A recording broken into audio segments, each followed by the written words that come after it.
别看简单的一个剥鸡蛋，但是很多人剥出来总是不光滑的。网上找了一堆小窍门，发现都不如我奶奶分享的这个好使，绝对的独家方法，你也可以试一试哟。首先鸡蛋呢要选新鲜的常温鸡蛋，洗净后冷水放到锅中，先加上一点盐，给它搅拌均匀，静置5分钟。这个原理呢咱也不懂，但是这一步的确挺重要的。5分钟以后呢，开火，开大火就行，煮上4分钟。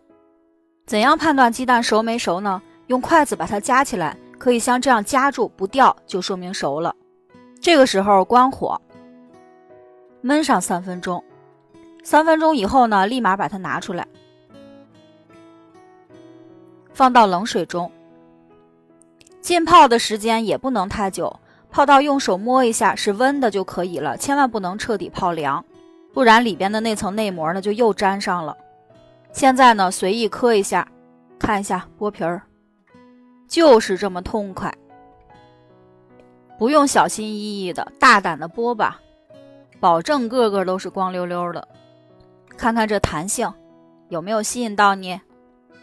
当然我这个时间呢做出来的鸡蛋会非常的嫩，你也可以适当的再延长上2分钟。嫩到什么程度呢？就是这个芯儿还是软软的，可能一般人这个状态是剥不下来皮儿的，但是咱这个方法特好使，就像打了水光肌。